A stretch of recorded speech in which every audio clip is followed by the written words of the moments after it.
Yes, it's 8 p.m. on Thursday, the 30th of July, and this is the Big Stomp Live. I am the Raggedyman, caged cultured vulture, gnawing on the bones of fallen fandoms, and joining me tonight to stomp through the most interesting stories of the past month, we have three amazing lions of the savannah of nerd news, and they are red-headed rambler, fandom trash extraordinaire, and this channel's Dragon Age streamer, and this show's regular guest, Lizzie! Hello, Twitch! And also, BAFTA member, product director, co-founder of Pock in Play. I'd like to say I knew him before he was cool, but there was never a time he wasn't. It's Adam! Hey, everyone. And finally, a man who, if Cheeky Nando's had a DVD collection, he'd own half of them and have met the people who made the other half. It's Hugh! Hey, guys. And as always, we have the wonderful members of our Twitch chat sending us the finest of comments from the plushest of peanut galleries that we have going. So as we mourn the day that the Argos Book of Dreams died, let's get started with our first entree of entertainment news. Lizzie, take it away. Hello, my little Twitchlings. How is everybody? So my topic is remakes, remasters. I'm sort of going towards video games. Do we really need them? Are they killing off new franchises before they can even get started? And is it just money for old rope? Discuss. So I know I'm so smooth and professional. So yeah, I mean, for me, the thing that brought this up for me as a sort of story was a PC gamer did an article saying, hey, there's a new Mass Effect art book coming out beginning of next year. Maybe we'll finally get the Mass Effect trilogy remaster that we've all wanted. And I'm like, do we really want that? Like, I would like BioWare to be working on Dragon Age 4 and the next Mass Effect game, not the old ones. So yeah. Yeah, I'm not sure if there is a market for just reskin. Well, Adam would know this better than me. Is there a market for reskinning old games to the extent? I think you bring up a great point, and this is a debate that just seems to be raging on like throughout the years. It's not a new one at all. But something that I was thinking about recently. So obviously, some developers bring back franchises or remaster them because they know that they had huge parts of the audience that never got to play them. And I was just trying to put that in context, because if you think about a really successful AAA game, I think you could say if it sold between 5 to 10 million units, that's quite successful. Then you look at the installed base on a console, that might be like 120 million. So you do wonder if there's a huge number of people that never got to play that game.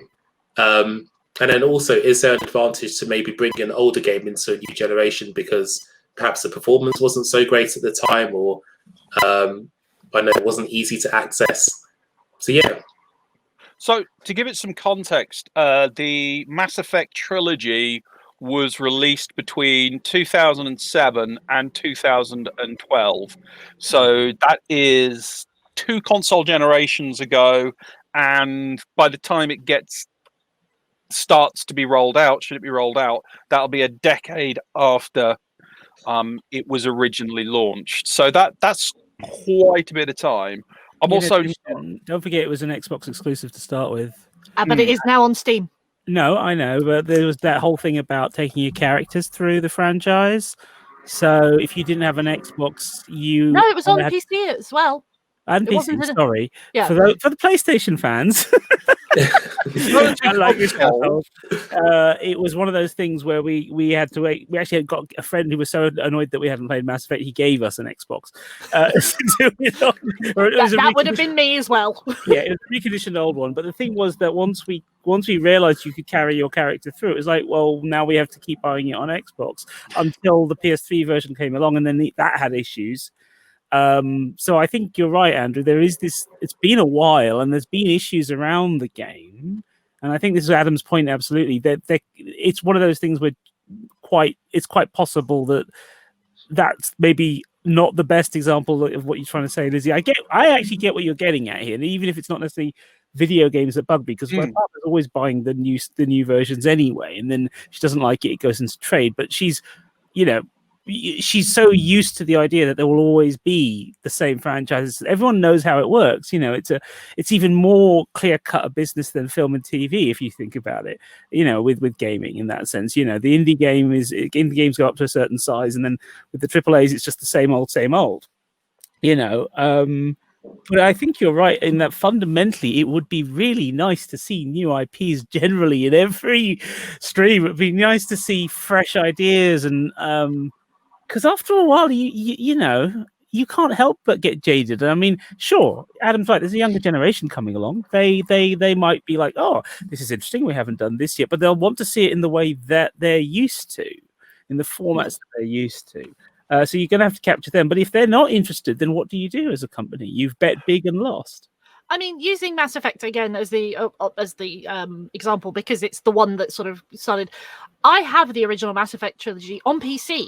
PC It actually is not everyone's platform, though. But I also have it on consoles because I'm that sort of a fan, and it actually still looks okay. Okay, it's not current next gen graphics, but it doesn't look that bad. So the thing is, though, is that from what I have very rapidly Googled, I'm being honest here, it's not currently available. It's not available. It's on the Wii U, which is now old. It's no longer available. It's on Xbox 360, which I believe is now defunct. Yep. And it's on the PlayStation 3. So unless you can't, if you're a new, it's also available. It is available on Xbox by EA Access. Okay, great. Yeah. So that's two of the 4 big platforms. That's 2 of them that these cannot be played on the current generation. So that is, I'm not saying you're wrong. I'm just saying that you having it and you having it on the old platforms is great. But going back to Adam's point, not everyone's got those old platforms. Yeah, and not everyone's on PC. Yeah. No, which is a fair point to make. It's just, for me, I mean, if you want to play the current generation Mass Effect game, play Mass Effect Andromeda. It's still a Mass Effect game. It's still set in the mythos. And if that then maybe makes you go, hey, I want to check out the other one, great. But for me, I mean, Mass Effect Andromeda, for all its faults when it launched, is actually a decent game. Unfortunately, it was never going to live up to people's expectations of it from the Mass Effect trilogy. So, unfortunately, it got put on ice. So I would rather BioWare, instead of remastering or remaking the original Mass Effect trilogy, as much as I love it, actually worked on fixing the issues with the Mass Effect franchise currently. So you're talking about... Yeah, no, carry on, Adam. What if there's another option? So I think one thing that's quite interesting about sorts of ports and remasters in this generation is that a lot of this is outsourced to other companies. And we've seen that with a load of things. Like you look at all of the Nintendo Switch titles, Witcher 3, or Switcher 3, I should say. You got to get the fun in.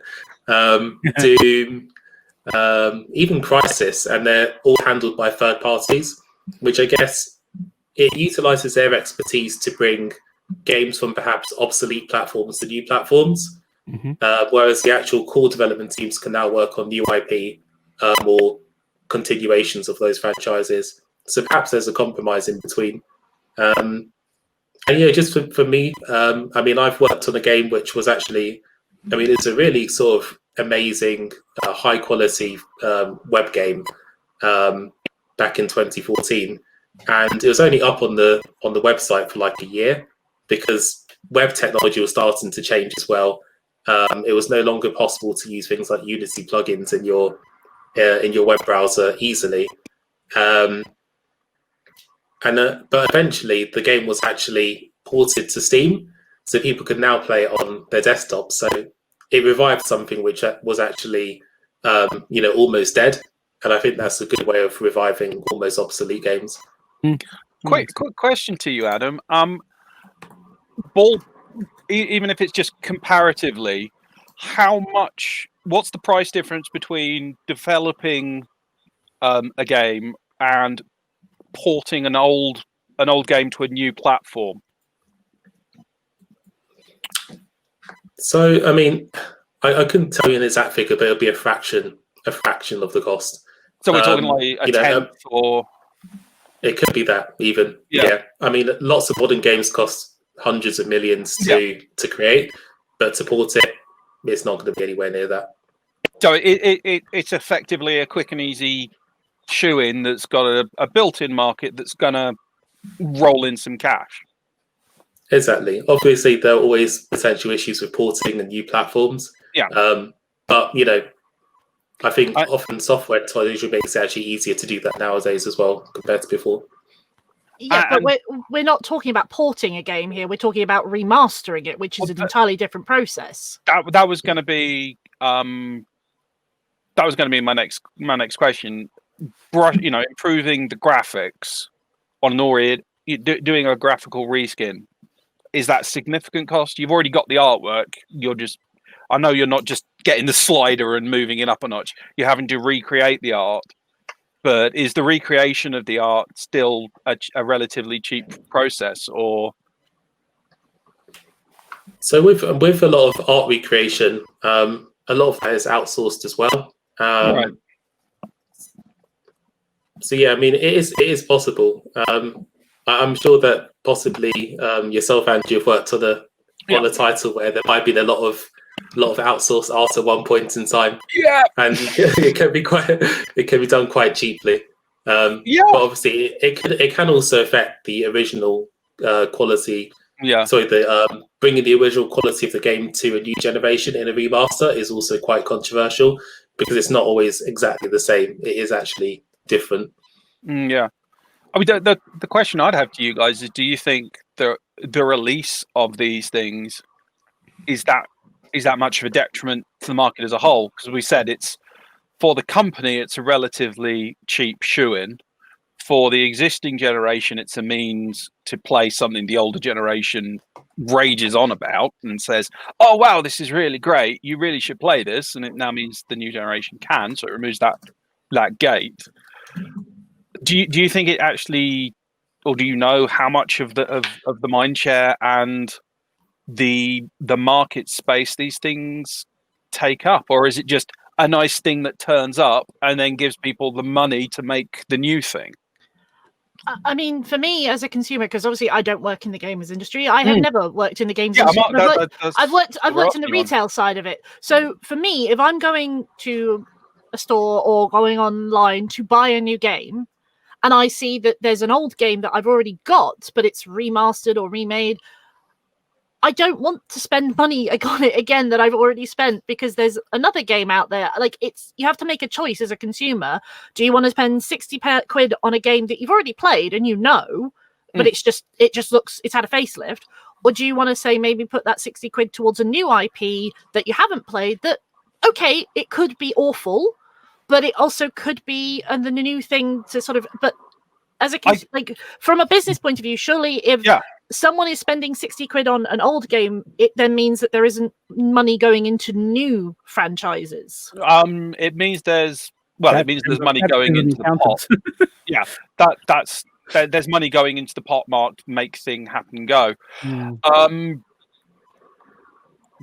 Quick shout out to historian Jenna for joining the chat. Hope all is going well. We got a comment. I think older games like Spyro, the remake, makes the game Spyro. See, I mispronounce everything. It makes the game clearer to play, which is needed. That's a valid point. There are some games that are unplayable now, but as you're saying, as a consumer, there's so much stuff out there. I agree that it's going to get a bit annoying in the hype channels. Like your newsfeed will have this week in remaking a game I'm not interested in. But if you go to Steam or if you go to a game shop, potentially, I don't know how much you want to catch COVID. If you go into the high street, there's so much stuff there. Does having that remake actually remove anything off the shelf? Well, yes, because retail space is finite. Like we've got so many online. You've got the online stores. You've got Amazon. You've got I don't know how many different ways of finding and getting to games. The high street is just one source. That's it. Well, look at it this way, right? Final Fantasy VII remake is there as an example. Yeah, has that in terms of time and cost stopped Square Enix from going off and doing other things? I don't know. I mean, it's Square Enix. They have more money than Right, God, but at this point. Right, the thing is, it's taken them so long to do this remaster as well, right? I mean, years upon years that they've still got games on going out, and they're still putting their money into all sorts of other bits and pieces. They still publish a manga, etc., etc. You know, they do what they do as a company. I think it's a question of where none of us actually know what their R&D departments are doing. None of us know what's actually going on internally, unless we get an interview or get a PR release or something that tells us. And ultimately, for all we know, there are things that are being tried out, things that are being tested. I mean, as a film buff, my thing that always kills me is then the films that never get made, but which get part way. But I'm always shocked when I discover how far some get, right? And so when someone comes to me, I mean, last time I was on this show, we were talking about remastering film and, you know, putting together new versions of films and the whole idea of director's cuts. But something that really, that I think, you know, you're talking about original ideas.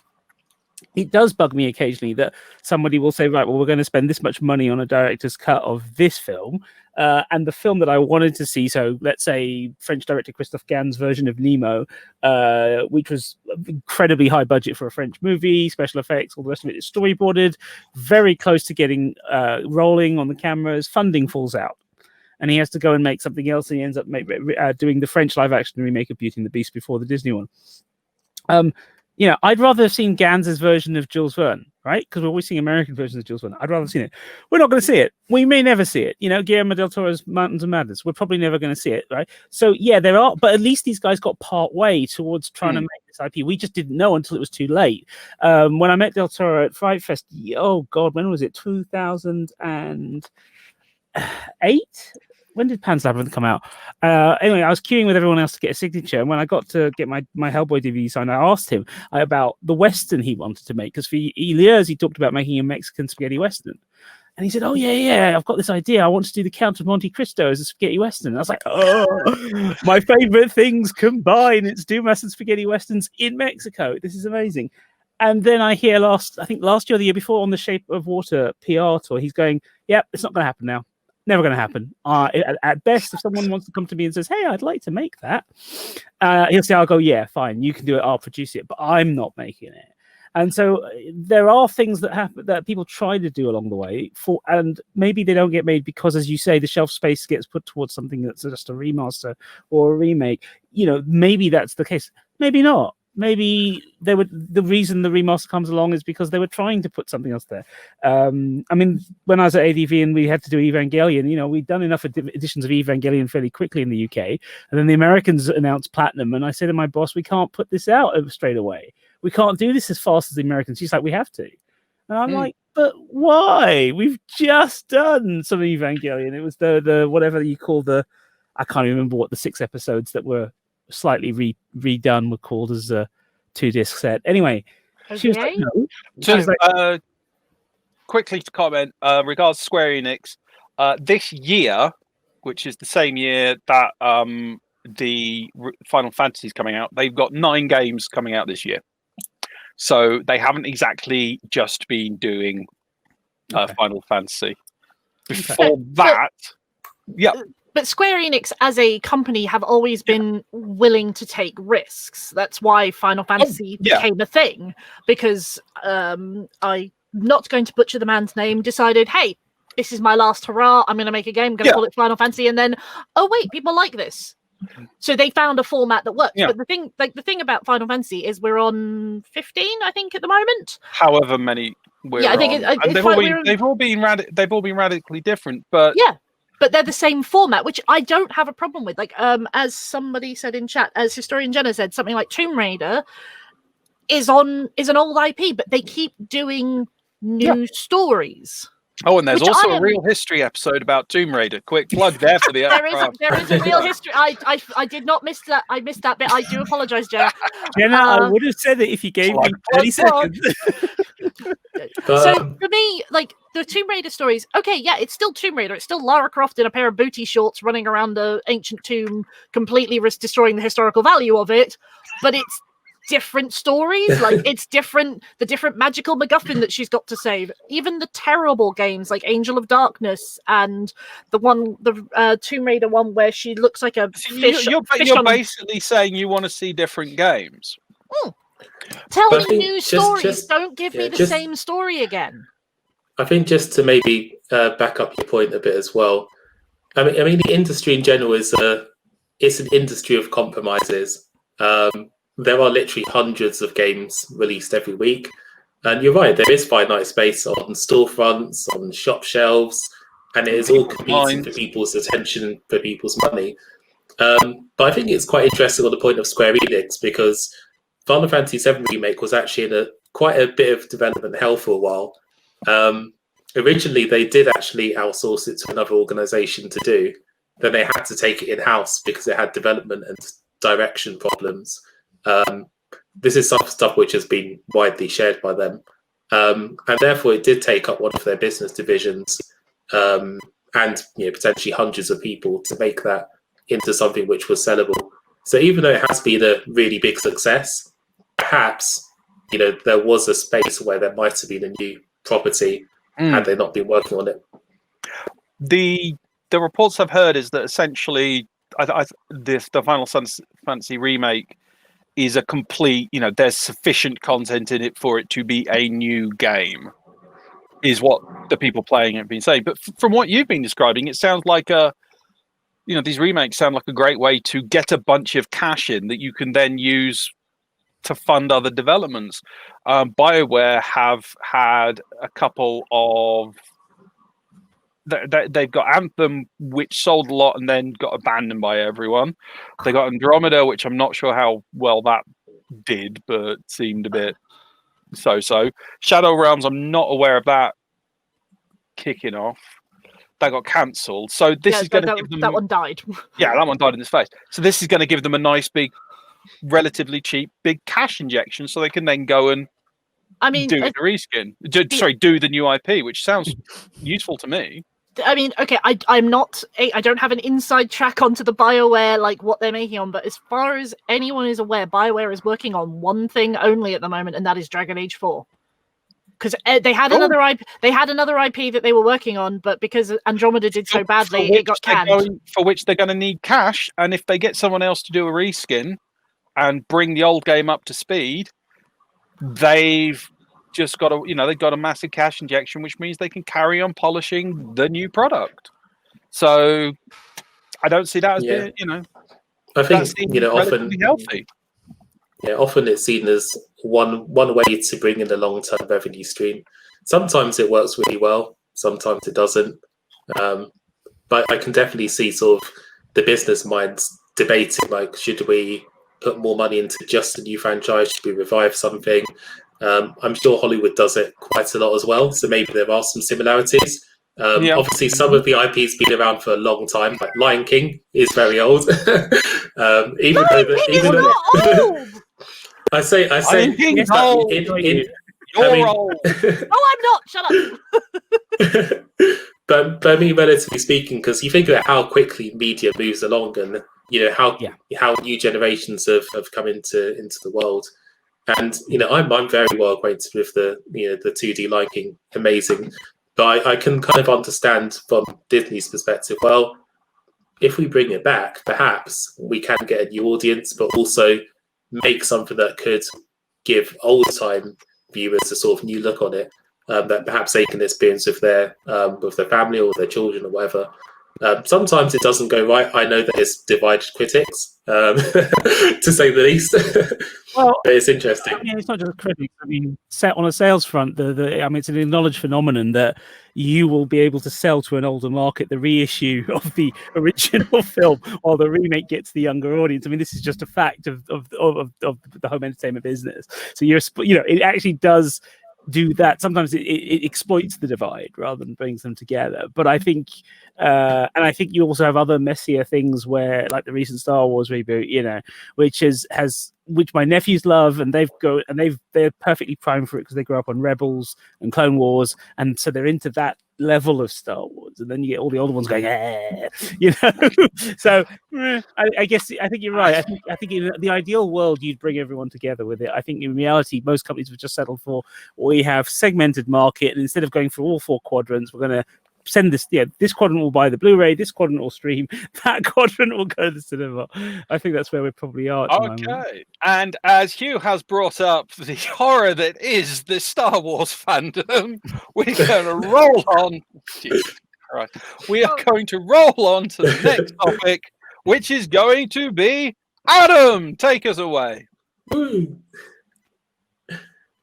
So my topic today is art style versus graphical fidelity, and why these things can actually be good friends, but why do they always cause such division? I think as we've seen generations of technology move on in the console and PC space, consumers are often looking for the latest and greatest lighting and shading techniques, but still, art style is a very important part of the media that we consume. I think one of the things that kicked off this debate was actually around some recent discussion on the Xbox showcase. Halo was brought up as a very big topic, as well as Rare's new IP Everwild, which is very beautiful, incredible artistic style. But I did actually see a comment saying, Everwild is too cartoony for a next-gen game. And it started to get me thinking, is that a problem? And why can't we have a mixture of high graphical fidelity and great art style? Does it always have to be one or the other? I mean, some people back in the day with Crysis, when that was released, it was a huge showcase of technology. But some people were like, well, Uncharted is way more stylistically better, which was released around a similar time. So yeah, I just wanted to open up this topic to the floor to get everyone's views. So this is people complaining that we're getting closer and closer to having realistic graphics, fully realistic graphics. Mm-hmm. And some people are moaning that people aren't doing realistic graphics. That's essentially what it boils down to. It's a mixture of that. Maybe there are expectations around the way games take advantage of technology. Perhaps there's also misunderstanding about the fact that even non-photorealistic games really benefit from advances of technology too. So whether we're talking about resolution or lighting or materials, you look at an animated film like Shrek and you see the evolution of graphics from the first one to the latest one. Everything from the way they render water to hair, and it does actually bring more vibrancy to the worlds. And I think sometimes there's a bit of a disconnect between thinking that graphical fidelity is very much a realistic thing rather than just a general thing which is part of the foundation of a game. Mm-hmm. No, it's a valid thing. Some people just don't get the. I mean, as you said, the advances that we're having in the technology are great, even for unrealistic stuff. But some people just don't get that it doesn't have to be realistic. I mean, I'm a huge fan of Borderlands. And that wouldn't be half the game it was if it wasn't done in a really unrealistic graphical style. But I know that they're using RTX and they're using a lot of the new whizzes and bangs that go into stuff like the NVIDIA 20 series graphic cards. And you can use them to make very lifelike images, or you can use them to really get that cell shading looking great. Yeah, I'm not quite sure why people are getting up in arms about that. But maybe just one opportunity to drop in the concept of a couple of fandoms. So they're going to make everything so very much. topical. What same topic did they bring up? So obviously, Halo has a massive following. It's huge on the Xbox. Xbox itself has a huge following. PlayStation has a following, and I also think it's quite interesting the interaction between sort of the console fanboys and what they expect the companies to show in order to show off to other people. And even like Halo is probably a good example. It was revealed, and let's be honest, there were a lot of people that said, "Oh, this doesn't look as next gen as we thought it would." You kind of wonder, does that really matter? Is there not other things that the technology is bringing to the game, or is it just the fact that fandoms want the game to do something, specifically for their image? What? I mean, for me, surely art style is a stylistic choice. It doesn't like hyperrealism isn't why I buy a game. I mean, don't get me wrong, depending on the game, it works. But there was a game sort of showcased on the EA Play. I finally remembered what it's called because I Googled it. It's called Lost in Random. And basically you play as a young girl with a anthropomorphic dice, like a D6 dice, and you're trying to fix the world because obviously it's something to do. I don't know the story because it's only just been sort of teased. Yeah. But it literally looks like someone has taken Coraline, Nightmare Before Christmas, and all that, and turned it into a video game. So it's not hyper realistic. I mean, it looks amazing, but it's very much a dark, cartoony-esque style. I'm well there for that. I'm like, yeah, absolutely. Because I think hyperrealism would not work. It wouldn't work for a game like that. I think. Go on. No, you go for it. I think Adam, you're being very, very generous in not making assumptions about the sort of people who are fans of the franchises you mentioned. Yeah. When you say there are people who want, because I have heard. On occasion, I stray into those parts of the internet where one hears these debates, and I do think it's completely fundamentally pointless. But it says more to me about the sort of person who's playing the game and what they think a game is, as opposed to what a game can be. To rewind a few years, I had a similar discussion when the guys who made Journey, before they did Journey, they did Flower, and for me, Flower was my favorite game that year, bar none. And I'm trying to explain this to the friend in question who bought the Xbox for us for Mass Effect. And he was like, "It's not a game." And I said, "What do you mean it's not a game?" I was like, "Well," he says it doesn't have points and levels and things. And I said, "Not every game has to be a sport." I said, "The fact that they've buried it all behind the graphics is quite literally what I have been waiting for since the 80s. I don't need the mathematics to be on screen. I don't need to be figuring out, okay, I need this thing to do this and this, and I need to put those numbers there so I can then do this. No, I just want to be able to move and fly through the air, and that's the thing, isn't it? I prefer those games. I prefer things that have a sense of style. It's for me, it's artistic choices, artistic statements, but it's also how you tell the story. My partner is a massive Nintendo fangirl as well as Sony, and for her, we have cartoonish stuff all over the house, and I think it's actually quite cool because it means that I get to indulge my film and anime and comic book stuff as well. And for me, certain things should be done a certain way because actually it looks cool. I mean, don't make it all hyper real. For God's sake, we're playing games because we don't want to go out there and face reality. I'm just trying to wrap my head around what the definition of of current gen graphics are, because surely that's anything in a current gen game. But basically, I think the people that Adam is the definition. I think the people that Adam are talking about, and I avoid these people usually in public because, but they're the sorts of people that want to be able to zoom in on their character's face and see like the pores in their nose and like know that the blood splatter is entirely going to be realistic, or when whatever a footballer's name is in FIFA kicks the ball, it's gonna look as if I was watching a live football game, and I'm like, okay, great, that's great for you, but not everyone wants to. Don't forget realistic sweat. Yeah. These are going to be the people who be like, that dragon, that dragon is not realistic enough. We need that thing to it. It's a dragon. It's a dragon. What are you modeling it on? It does not exist. Just to clarify, these are people moaning about Halo, where you play a 6 foot tall dude in green armor with a baseball cat helmet and who wouldn't be able to raise his shoulders above here. He wouldn't be able to bend at the waist, let alone shoulders. Okay. Okay, let me throw an olive branch. So You're worried about being beaten up by the Halo boys, aren't you? oh no, I've honestly dealt with that over the course of my life. Yeah. But okay. So I mean, so let's put this into current context. So we do have a new console generation coming along. We do. With that new console generation, we're obviously seeing the marketing of more graphics, more processor cores, more memory.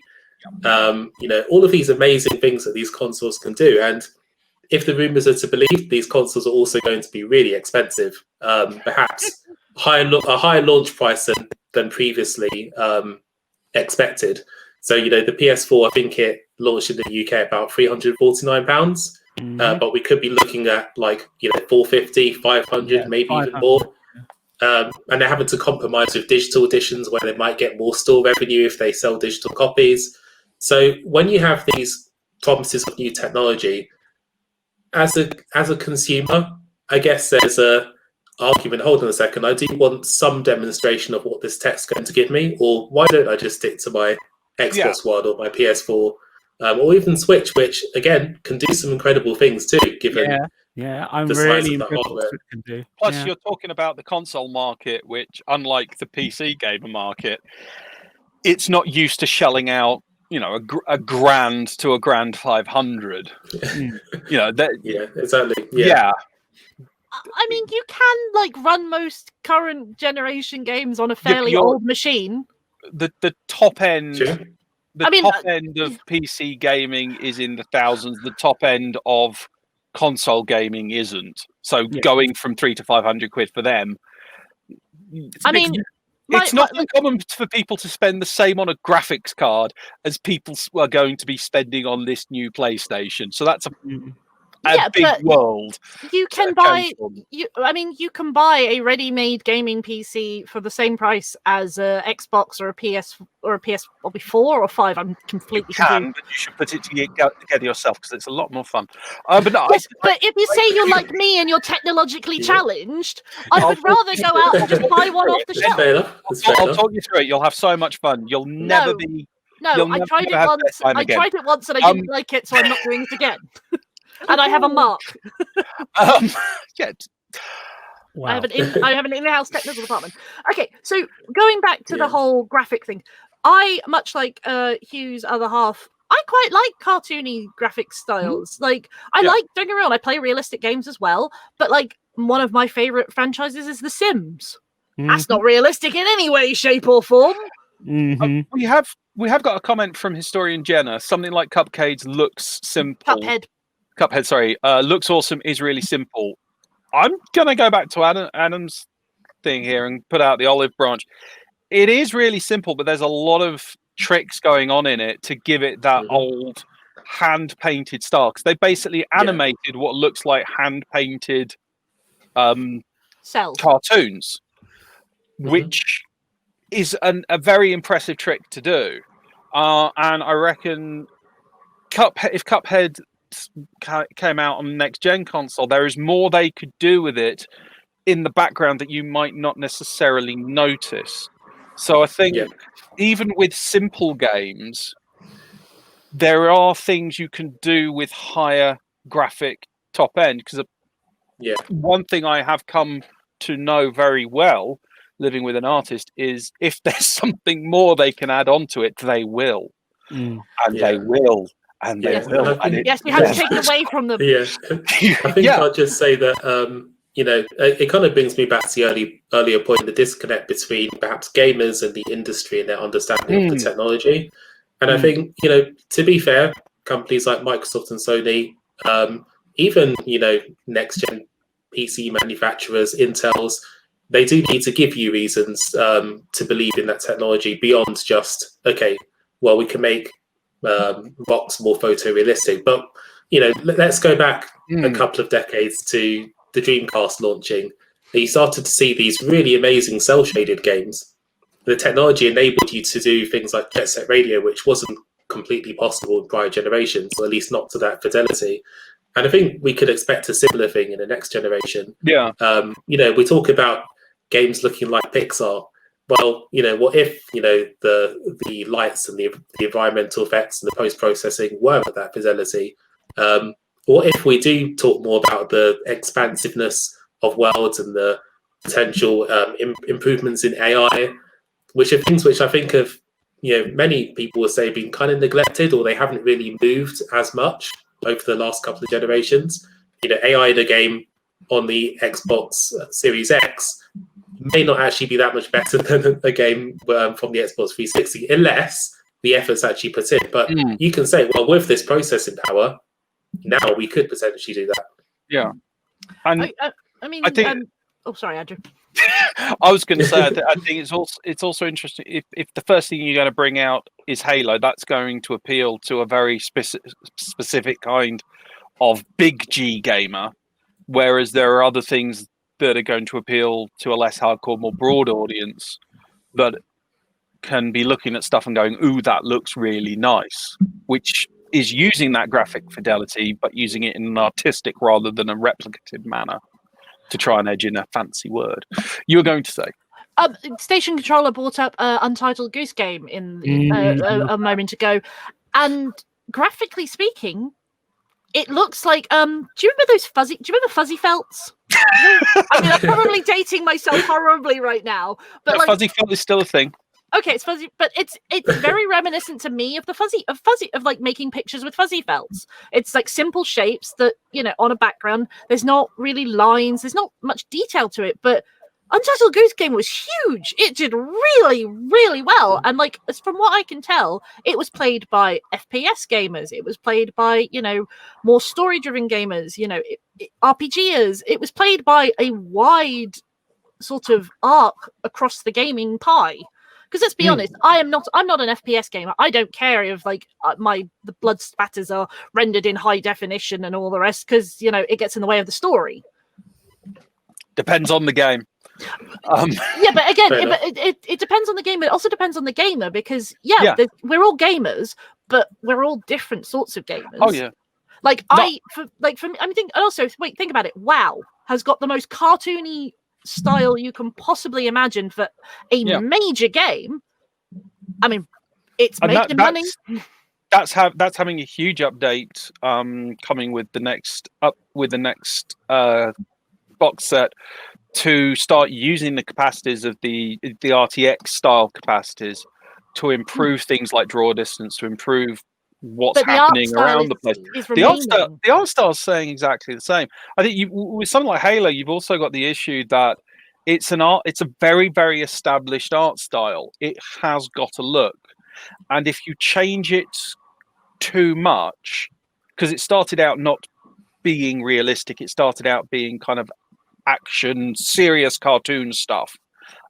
If you get it too close to realistic, I think Halo would not look like Halo any longer, because there are elements to it imprinted in its artistic DNA that just aren't realistic.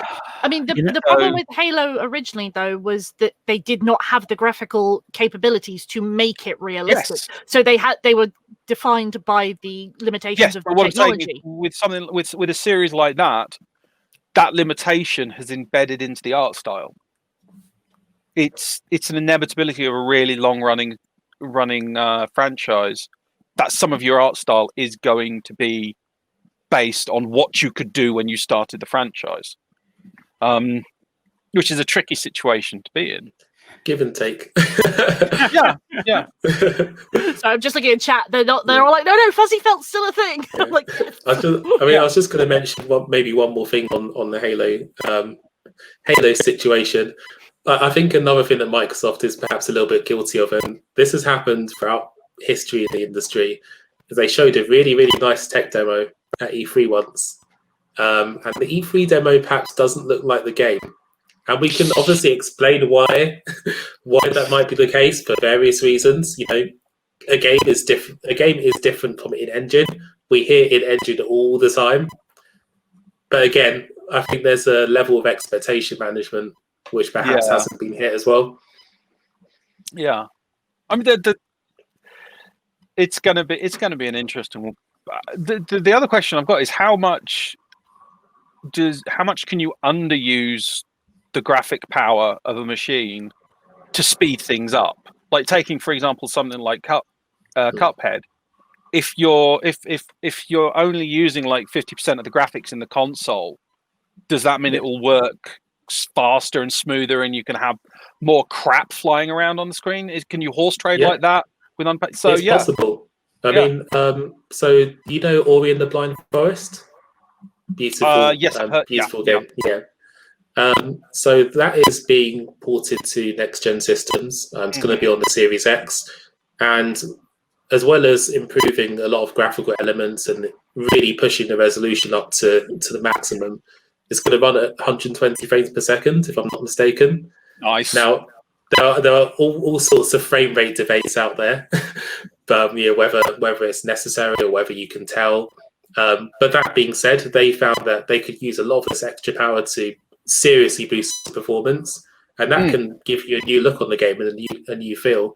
And even, to be fair to a game like Halo, it's a 60 frames per second first-person shooter, a somewhat open world, as we're hearing.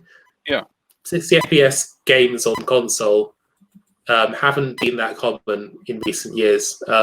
Especially sort of the 360 and PS3 era, performance was generally quite terrible, if we're honest.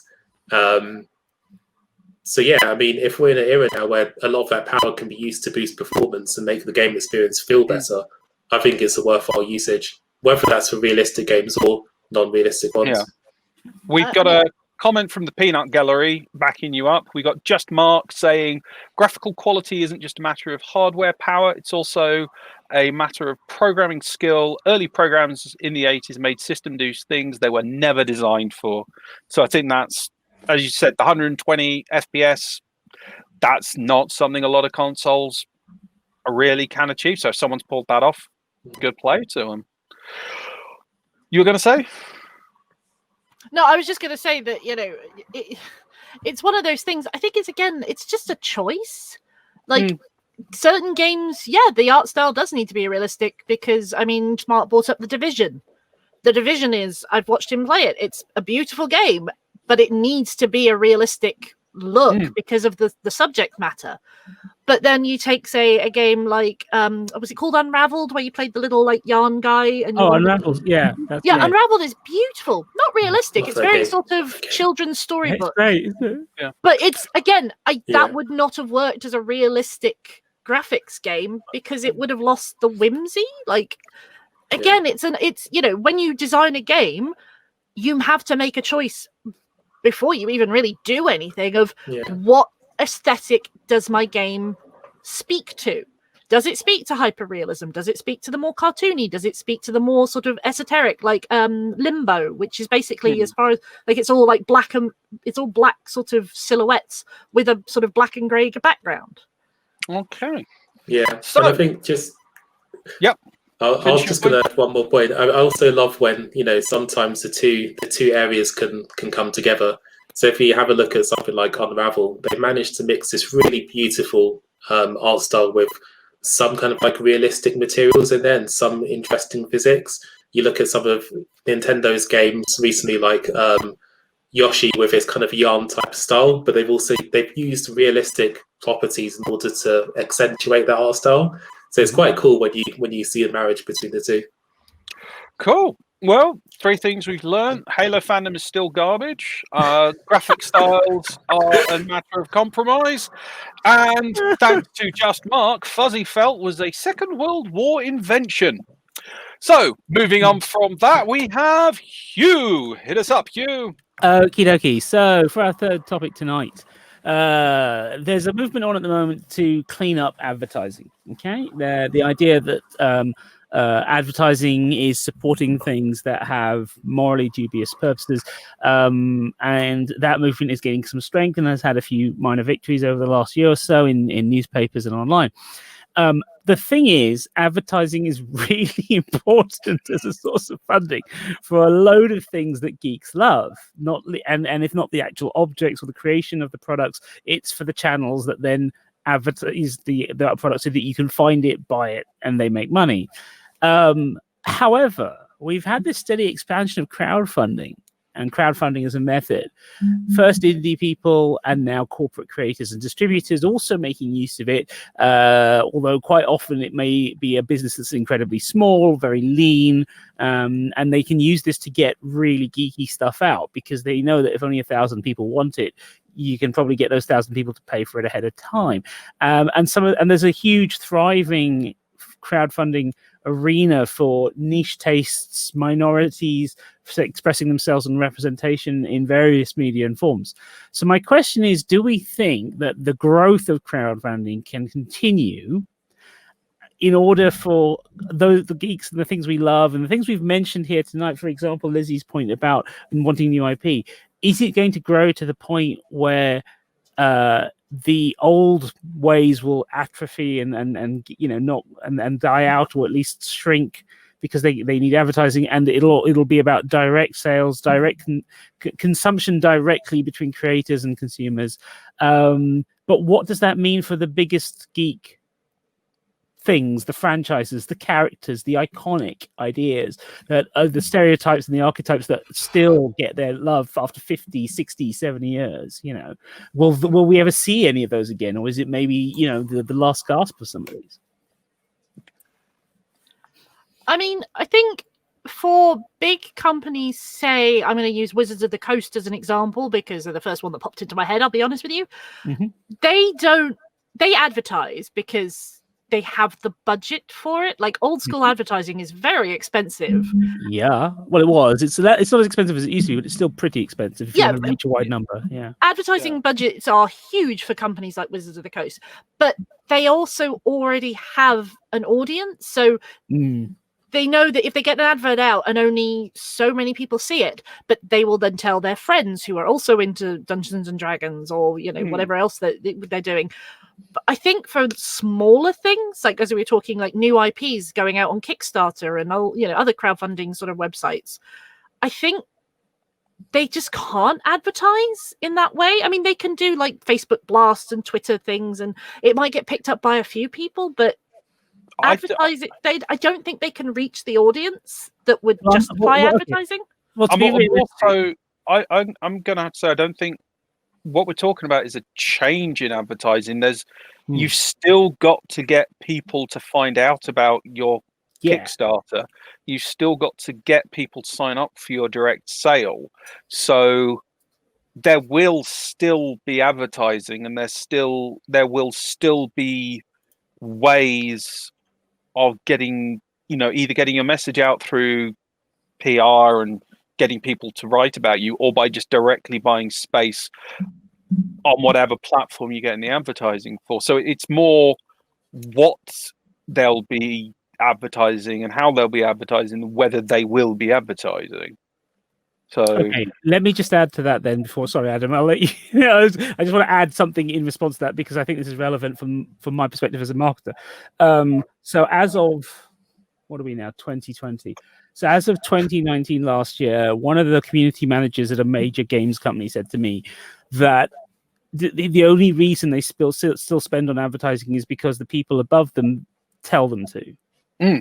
Right? It doesn't work. Right, the returns, the conversion rate on advertising has dropped off so hugely. I mean, it was dropping off when I left DVD in 2013 anyway. The most successful sales I had as a head of marketing at an independent DVD label were incredibly focused and targeted. Throwing the net wide was just not seeing the returns, but I was still being asked to do it because there was an expectation by distributors, filmmakers, and so forth that if you don't walk out of the tube and see a poster, you haven't done your job. So you had to kind of balance this out. But the stuff that really worked, we were starting to see more and more signs that it was things that were direct. And this guy was saying to me, he said, I asked him, because I wanted to know, where's he getting all the action? And he said, for the cost of a single ad, right, on, let's say, I don't know, in a newspaper or a magazine, he can take that money and spend it on X number of Instagram influencers. And he can ask them to mention the game this number of times across 4-week period. He can ask them to play the game on their video on TV over that time, X number of times, and he can have them have the link. They can do it on Twitch as well, and of course he can have a link, and he can see live if people are if there's a conversion. And I said, so is it working? I said, what's the conversion rate? Because when I started in 2003 advertising, we used to expect that if I was advertising to an estimated 100,000 people, I would get 10% of those to buy it. Right? That was an estimate in DVD, and that went down and down and down over the course of 10 years. This guy says to me, 1% or less. And that's for a major games company. 1% or less. So even the most effective advertising right now is only effective to the tune of 1% of the people who see it buy the product. Wow. Yeah. So I'm starting to wonder now. I'm starting to wonder if we're going to be doing all of this, if places are going to be required to clean up their advertising, is it possible that, as you say, small companies can't advertise it, but it's Deliveroo who pay for the advertising for the restaurants? It's Kickstarter who do the advertising, not the people on the platform per se. So is this the new model? Is this how it's going to be? Are we not going to see, instead of Batman in the future and DC having to do the big thing, is it going to be other stuff that's going to work its way through the system? Because that's what I think is happening. I think it's slowly happening. I've bought more comics through Kickstarter in the last 2 years than I have done in the previous 4 or 5, and certainly a lot more than I've bought in shops, even though I tried to support shops when I was going into London. Blu-ray remasters, anime, if you want the old 90s stuff, Anime Go are doing it all, one guy running it through loads of freelancers via Kickstarter. That's how he did Bubblegum Crisis, that's how he remastered Gunsmith Cats. I just wonder if maybe this is where it's going. Yeah, I mean, so all of your points really got me thinking, actually. And this probably moves into another controversy of the way crowdfunding is used. So I guess another way to look at advertising as a form of discovery. There are only so many ways you can discover things. Maybe you see it on the shelf. Maybe you see a Facebook ad. Advertising is a form of discovery. One of the really cool things about crowdfunding, especially when it started to really take off on the internet, was the fact that small indie projects or unusual projects could find a method of being discovered and funded on those platforms. So you kind of knew that if you go to Kickstarter, you're going to see some really cool stuff, some crazy stuff, maybe something that you're very used to, but you've got an opportunity to fund a small company in bringing that to the market. But just coming on to the controversy is that a lot of big companies that do have marketing budgets are now more using crowdfunding as some kind of pre-order service. Yeah. Now that is very controversial. So it does make me wonder, are these companies perhaps exploiting their own kind of marketing and advertising power to manipulate certain platforms to get people to, to kind of pre-order or early access where they perhaps shouldn't be? And maybe those advertising dollars could still be advertising, but just in different forms, such as more community management, perhaps, maybe more early access initiatives. So I'm just kind of seeding those thoughts. I think you're right. I think there has been exploitation of the crowdfunding in the area, and I think that is a problem. I think there's a lot of people who could be doing better on crowdfunding if the bigger companies weren't muscling in.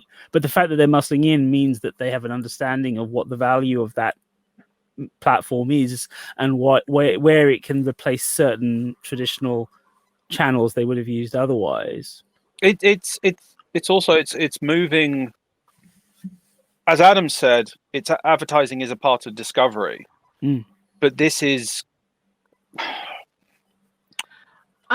advertising as entertainment, as it were. If you've got a platform, the idea of a platform that people go to effectively see adverts, because that's what a lot of the crowdfunder and Kickstarter side is. It's what sort of advert do I want to have displayed to me? That's quite a strange concept, because that's advertising as entertainment, even more so than before. But I'm still just staggered by the 1% conversion rate off influencers or less. Yeah, I thought you were going to say something like 5. Honestly, yeah, well, that's what I was expecting. I was wrong. I was shocked. That I know nothing. That's bugged me since Christmas. Sorry, Lizzie. No, I mean, I don't know anything about advertising, but again, as a consumer, what I have noticed with the rise in crowdfunding is that advertising is less targeted and more inclusive. Like, thinking back to the old days of nerd advertising, a lot of stuff was very targeted to a specific percentage of the nerd fandom, which was the male fandom. Again, I'm gonna play the girl card a little bit here. Like a lot of fans, not even just Halo fans, but like I remember I watched an advert for something and I went, I don't like it, and someone turned to me and said, well, yeah, because it's not for you. Yeah. And I'm like, but I like video games. I like that, but that advert was such a testosterone fueled power fantasy that it put me off buying the game. I can't be honest with you, can't remember what game it was now, because I just was like, no, that's not for me. But I find now when I go on something like Kickstarter, I'll look at, I'll something like a targeted ad will make me go, oh, that looks interesting. So I'll click on it and then I'll go, oh, okay, maybe not. But then it'll go, you may also like. And like it's a broader scope, which I quite like as a consumer. Like I feel even if that product isn't for me, I feel like they wanted me to at least feel included in the process. No, does that thought make sense? It makes complete sense. I think that's what I'm getting at. This is what I think is going to be the advantage of cleaning up advertising in general, but also this idea that if we will increasingly have a direct relationship with producers of the things we love. We already have that to some degree. Social media has made it closer, and we are far more intimate with creators than we used to be. But I think in addition to that, I feel like this is the way we spread our net as producers, and the very notion of what marketing constitutes now is a very different thing. And I like this idea that I find it very easy now to go. I used to find it really hard. I used to say, oh God, I can't find what I'm after.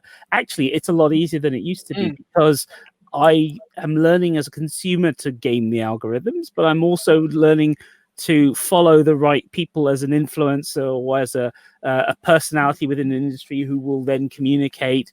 And it's becoming a chain of he said, she said, they said, we said, through to me from the original creator. And I think actually that is probably the one remaining blessing of staying on social media, is an actual creator who's actually drawn the comic, can actually put their image up and send it out there, and people start pushing it until it ends up in my feed, and I go, bam. I would definitely say the relationships and the interactions changed, because one of the things I find really that turns me off from a lot of crowdfunding is how much they want you to be engaged in the story. Oh, yeah. I will see a product and I'll go, that looks nice, and I will put some money down for the product. And I will go, that looks nice, and I'll receive it in 6 months' time. Fine. I don't need an update every week saying how we're almost there and we're doing this and we need to work together. It's just, I gave you money. You shut up. You make things.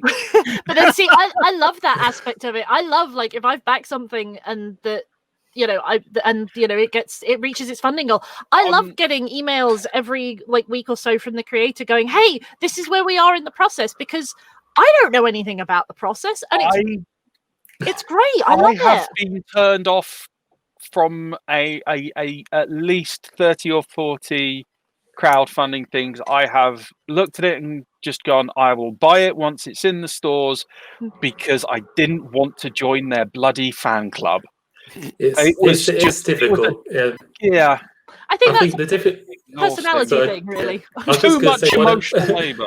I was just going to say, one of the difficulties is, and this is, where you're trying to ask for money, whether you're doing a charity fundraiser or crowdfunder, you're constantly having to ask people to give you money.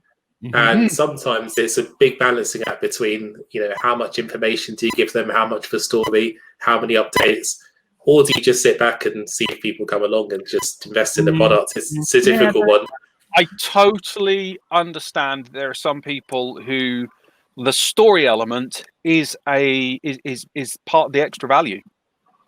I totally get that there are some people who want to become the fan on on the ground floor. They want to be the person that they want to have a whatever it is to get behind and really champion. And I get that marketers look at that and go, "Oh my God, you're the best thing ever. I love you." I totally appreciate that. I just wish there was a just give me the product option, because I don't have the mental energy for half of that. Couple of quick comments. Unsubscribe button. Yeah, you just turn off the update. I've done that. Yeah, but when I'm looking at it before that, and they're like, "We'll send you forum avatars." I'm like, why would I go to your forum? You don't have to. They just send it to you. You put it in your junk folder and move on with your life. Couple of comments from the Peanut Gallery. Say what you want about advertisers. Some of them do amazing work making adverts. They're mini movies. Yeah, good point from Just Mark. Just Mark needs to check out the 80s stuff that was done by the Ridley Scott and his brother. That was basic. Yeah. And others. They were making movies that happened to have cars in them. They were very 80s, by which I mean cocaine soaked. From historian Jenna, oh God, you see so many kid YouTubers being given the toys, so the kids then bug parents. Yes, I think that the YouTube, everyone knows about that kid who's now, his family are now millionaires because they give him a toy and ask him what he thinks of it. And because he's young enough to have no filter, a lot of parents follow it because they're like, well, that kid has no ability to not talk, so if they like it, that must be real. Which is pretty great. And what else we got? I wonder if we'll be mentioning Star Citizen. No, that's a can of worms. Advert against crowdfunding Star Citizens. See, can we just draw a line under Star Citizen, please? God. I think the simplest way to put that is crowdfunding is still not a purchase; it is an investment in a possible. It's a promise, and it's a promise. I think that is where crowdfunding is going to have its flaws. Yeah, I can see. Agreed. Because at least with advertising, you're relatively marketing a finished product, except in the case of a lot of video game advertising, where you may not represent in-game playing. Anyway, I mean, talking about like influence, just sort of going on to the point you made about influencers. So, there are certain companies, certain products that I have no idea what their marketing budget is like, but apparently it's large because every single YouTuber I watch has advertised 3 products that I'm not going to mention by name. Good. One is a mobile game. You're not getting paid for it, so no. One is a mobile game, which I'm pretty sure everyone can guess which one I'm talking about. One is a website where you can go and learn things, and one is a VPN thing. Yeah, but like, it's just like. It's the same in the podcast world. Everyone knows a bed manufacturer, a razor company, and a pre-portioned food company. Adam knows what I'm talking. But the thing is, for me, every country I get these casts from, it's the same 3 blasted adverts. But like the thing for me is those 3 products. I'm never actually going to use any of them, but I can tell you about them, for God's sake, because I have watched so many goddamn adverts for it. So it's in the public consciousness. Yeah. Even if you will never, ever play or go or use that product, you know about it. It becomes a meme. But I mean, that's obviously the point of advertising. You know, as a marketer, that's how you gauge whether or not you succeeded in something. Well, became a meme. That's for engagement. Yeah, frankly, these days, yes. If I was still doing full blown marketing and ADV films were still around, you can bet your bottom dollar we'd be generating our own memes. There's no question about it. We have the products to do it. Wait, is that the new marketing thing? No, not crowdfunding. Is memes? Okay, so look, the new just thing? You'd be surprised. Now that I'm a school teacher again, I'm not joking. You want the kids hate doing certain kinds of English homework or history homework, right? But if you say, "Can I have a meme about it?" Oh my God, they will come back with so many of them, and they know. And if you know the meme, sometimes it's quite funny and well put together, and you're like, you've got a future as a marketer right there. It's just how it is. It's all inculcated early now. Sadly, I'm just really I think crowdfunding is a great way to get engagement. It's a great way to get hype going. The direct sales, again, I think very specific micro-targeting is very... If I see an advert for something I actually really care about, I am quite likely to have a look at that. So if they could ever get an algorithm that could make sense of my web searches, that would be great. But I'm the question I've got with both of them is how... I'm just not convinced on how you're going to get to a wide enough audience. How are you going to get the average Joe in the street? But that's my point. I don't know if that's who is targeted anymore for certain products at all. I think it's we were talking about microtribalism and fragmentation in the early noughties anyway. This is where we are now. Oh yeah. So I think as much as there is any form of mainstream these days, it's centered around, I don't know, I guess booze you drink, sports you still follow. I mean, soap operas still get on a good day, they still get several million viewers. But there's not a lot left of the British monoculture, at least there are people who claim that it's enough to still be, it's a monoculture, but there's enough of us fragmented around who don't pay attention to it or don't hook into it on a regular basis for it to reach us. We no longer have the simple marker is we no longer have Top of the Pops.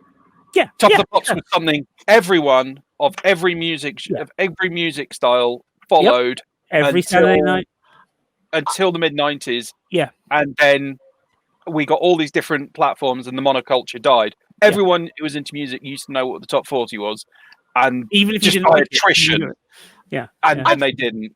I think the thing we all may be glossing over slightly, which I'm going to bring up, is I think that we are all too old for current marketing campaigns. Yeah. They're not. They're not. Just playing. What I mean is, Adam is horribly young. Okay, yeah, but he is. I'm not on TikTok. Yeah, but he's obviously an adult. He has his own income. He has his own interests. We are fully formed human beings. We have our interests, and we don't usually start new ones at our ages. Let's be honest. The people they're trying to get with these, I think, with these marketing campaigns and these crowdfunding things, they're trying to get the TikTokers, the kids who are on Snapchat, the kids who are flossing. Is flossing still a thing? Like, as I say, I'm not entirely sure. That was 5 years ago. Trying to have. And like, as historian Jenna says, look at Twitter accounts like Wendy's. Yeah. That is so. I feel old reading that Twitter account. Yeah. No, absolutely. No, the American. This is the thing. The American fast food Twitter wars have been an absolute joy to read, but it also says a lot about the fact that they are doing that partly because, let's be honest, what else are you going to do with those accounts? Because their market segments are pretty secure. There's some of them are starting to lose ground bit by bit to help. KFC announced a games console, a fake one, but they're trying to pick up. This is why I'm not. You could give me a KFC instant order button on the side of the PlayStation. That's it. I'm done. No, I will pay for that. Yes, but that can be done. It's called Deliveroo. No, the dash buttons that Amazon brought out. Oh my god! With relatively little knowledge, you can hack them to do to do multiple standardized orders. So you just have a standard order, bang. And this is how we're going to solve the drug problem, because stoners are going to die from cholesterol poisoning.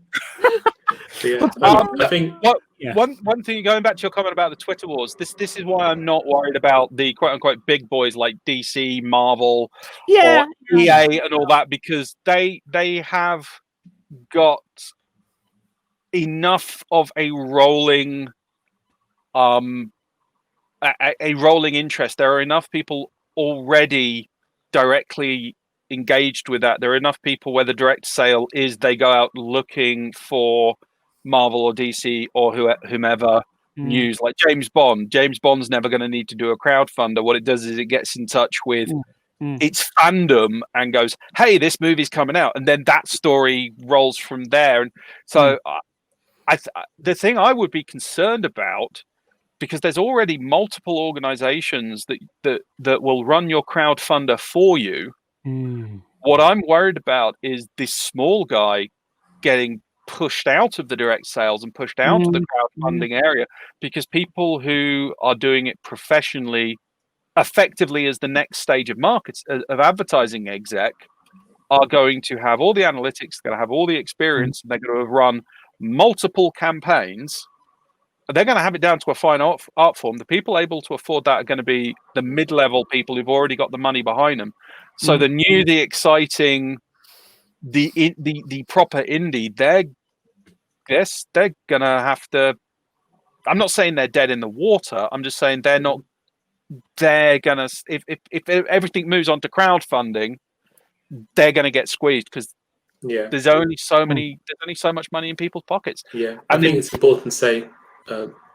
Financial privilege isn't just big conglomerates. It's also those who do have a bit of extra cash to spend on this stuff. It's like when Etsy changed it so you didn't have to make stuff yourself. A lot of craft sellers just went, right, I'm screwed, and they were, because someone knocking it in from China, laughing.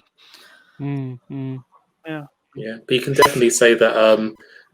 I think this draws on an earlier point as well, that crowdfunding is more of like an active advertising experience where you can be advertised to, from your own sort of impulse to find something. And when it comes to advertising, I'm not an expert in the advertising industry, but adverts where users like actively interact with them are worth a lot more than ones where they're just kind of like playing on the side. And I think you could probably take that concept into things like crowdfunding or other forms of marketing as well. So it's no doubt it's going to be super attractive to all sorts of organizations. I also think there's a certain part of me which still believes in the marketing mix. I never really trust anyone that says, "Oh, you just need to do X."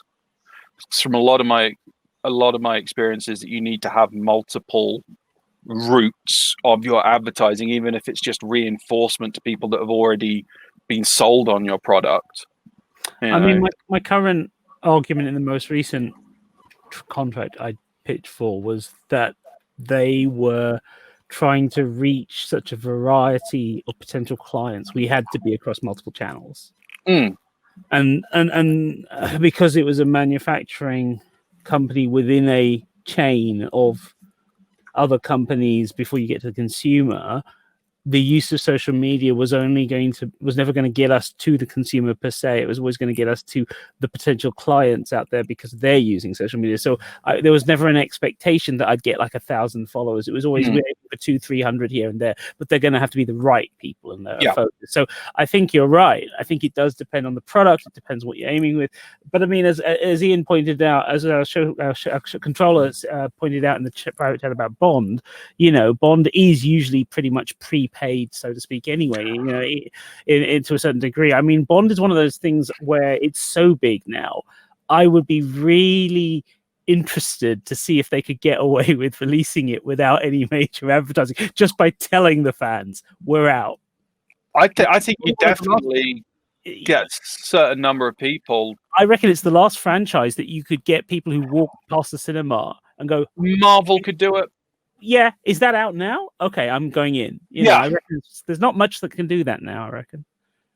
Yeah, but the thing about Bond is there's no way they could do it without advertising it some way, because all the product placement people are going to be like, "Hey, look, this is the car in the new. This is the new car in the new Bond film, or this is the new watch, or whatever." They do advertising for Bond now. That's the thing. It's switched. It used to be that you'd get like the Bond film, and then you'd see them saying, this film Bond is using. Now you get these lovely, glorious ads being done well ahead of the Bond film. The ads are already done and paid for. In fact, who was it? For 2 Bonds ago, somebody I knew worked on the ad campaign for, it wasn't booze, was it sunglasses, the car? I can't remember. And there was this big, the advert itself had a premiere and PR around the advert. I got invited to the premiere of the advert. I was like, are you serious? Yeah, I have heard of this concept. I mean, as Josh Mark pointed out earlier in chat, they are mini movies, a lot of adverts now, especially like digital. Were. Yeah, but it's more more of a thing now. Well, Do, put it nor- this way, we do have normal people watch Bond movies and then go out and buy an Aston Martin and a Rolex? and that's the problem. That's the That's problem. a question from Mark. No, but that's the point. I used to work for some guys who were on the next waiting list for the Aston Martin at the time, and yeah, I know exactly what you're saying. This is the problem I have with it, and it's the problem I have with that level of filmmaking as well.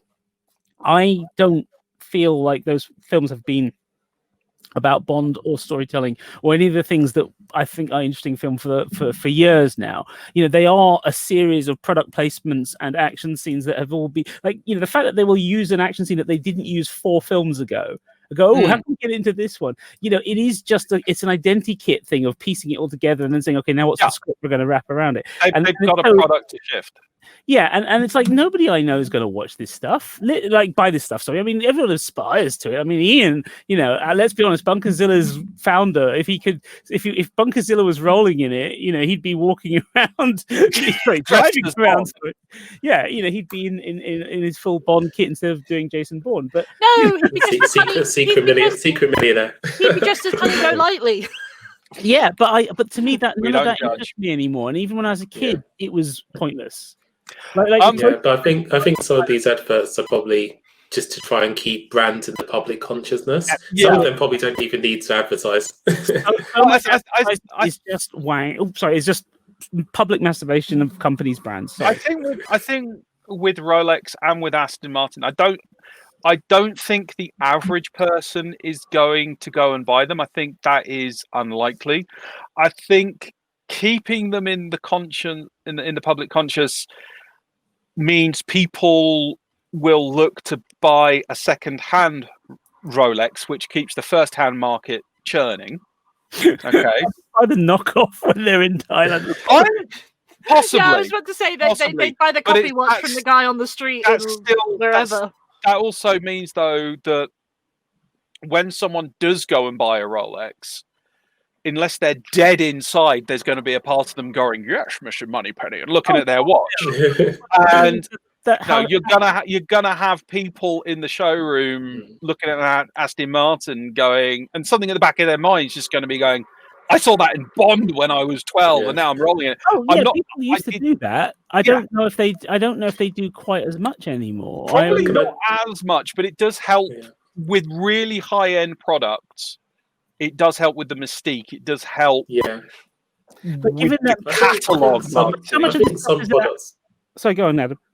Oh, just a quick one. I think some products. So, you know, there are so many product placements in a film like Bond. You might see the car, which is the super premium one, then you'll see a camera or a phone, the ones which you might actually be able to buy. But I think one of the really interesting things about the marketing of these really expensive and premium products, I mean, without going too deeply into kind of like the systems that, you know, turn the gears of society as a whole. Go deep. But there is something about, you know, how obviously capitalism utilizes aspiration for big things and maximizing money and being able to achieve a certain level. And I think it almost relies on, in some corners, having that kind of aspiration, like, yes, this is the super expensive car, these are the premium brand clothes, knowing full well that hardly anyone can actually buy them. Plus, it still creates a hierarchy. Well, plus, you've also got the thing where if you see Bond driving around in a £1 million sports car and then getting out and having a £5 Costa or whatever, you're going to have the Costa, and there's going to be a bit of your at the back of your mind going, and this is what someone who drives a £1 million car drinks. Exactly. Or if you buy it, if there's it works. If there's a 20, there could be like a £20 like replica car model for kids, and because it's based on the premium brand, it's suddenly more desirable than if it was a generic car with a generic character. Aston Martin's going to get 50p a car. But all of this used to work back in the day. I don't know if I honestly don't believe this stuff works anymore below a certain age. I really don't. My nephews certainly do not have at 16 and 12. They don't have any. They're whatever they're interested in getting. There's none of that aspirational sense derived from the fictions they follow. They read manga, they watch anime, they follow. Well, one follows Star Wars and DC stuff. The other one was big on Adventure Time. Not Adventure Time. Gravity Falls, sorry, was his big personal thing. And these days, he doesn't watch nearly as much. He's all about reading and various physical stuff like dancers and things. And when I say what do you want to wear, it's not about the brand. He's not out there looking at what did his favorite hero wear. None of that. It's like, okay, I want Team Rocket on this because I'm a Pokemon player and that's what I want. He really just completely divorced from this. There's no influence on his which phone does he have? Nothing to do with this, any actor or actress or star. And I really, and again, the same with the kids I teach. The majority of them, if Spider-Man says, okay, then that's one thing. If a Marvel character has it, okay, Tony Stark has it, maybe, but everything else just not interesting. Oh, no, I think we were talking purely about the Bond side of things. Yeah, exactly. I think on the other end, as is its audience. Yeah, on the other end of the spectrum, I mean, we do live in an era of fast tech and fast fashion. And I guess that's perhaps another thing which also targets a particular demographic as well. But also for the current generation of sort of Hugh's nephew age, YouTubers are the big sort of heroes and personalities of them. They can like if they watch a YouTuber, I'm not going to name any names, mostly because I can't think of any that would appeal to that age group. The only one I can think of is Casey Neistat, but I'm not entirely sure if he's still a thing anymore. But like, if say you follow a YouTuber, like I follow YouTubers, and I can actually converse with them on their YouTube comments, saying, "Hey, love your work. Really enjoyed this. Oh, have you heard of this?" And they'll go, "Oh yeah, I use this product." Yes, and that's how they get. That's how it sort of works now. It's but that's my question. You see, this is exactly why I brought this issue up. I wanted this issue agendaed anyway. I think what's so interesting about this is I do think the influencers are the key these days.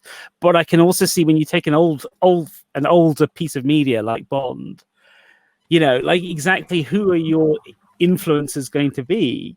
Because so much beyond our reach.